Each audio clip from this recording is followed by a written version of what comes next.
দেখুন সিঁড়িতে একটা গোটা স্কার্টিং মিনিমাম 10 ফুটের কিভাবে করাবেন। প্রথমে ধাপের লেভেলে একটা স্কার্টিং কেটে নিতে হবে ছোট করে এইভাবে চেক করার পরে এবার আমাদের যেহেতু প্লাস্টারের হাইট একটু কম আছে ওটাকে চেক দিয়ে রেডি করে নিতে হবে এবং প্রতিটা ধাপের মার্কার করে এইভাবে তুলে নিয়ে এরপরে কাটিংটা শুরু করতে হবে। প্রতিটা কাটিং কমপ্লিট হয়ে যাবার পরে মার্বেলটাকে উল্টে দিতে হবে। যেহেতু ডবল বিট আছে ওই গ্রুপগুলো এবার কেটে নিয়ে কমপ্লিট করে একবার সেটিং করে দেখে নিতে হবে।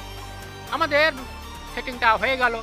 এরপরে আমরা একটা গোটা কালো এবং হোয়াইট বিট দেবো 2 সুতোর, ওটাকে রেডি করে একবার চেক করে দেখে নেব। চেক করা হয়ে যাবার পর এবার হোয়াইট সিমেন্ট এইভাবে দিয়ে ভালোভাবে টিপে ওকে ফিটিংসটা করে নিতে হবে। ফিটিংসটা হয়ে যাবার সময় মার্বেলের একটু বেন্ড থাকে যেহেতু মিডিলে একটা চিপ দিয়ে ওকে ফেভিকুইক দিয়ে কমপ্লিট করে এইভাবে করা হলো। বন্ধুরা তোমাদের এই সিস্টেমটা কেমন লাগছে, ভালো লাগলে সঙ্গে থাকবে আমার পরবর্তী ভিডিওতে।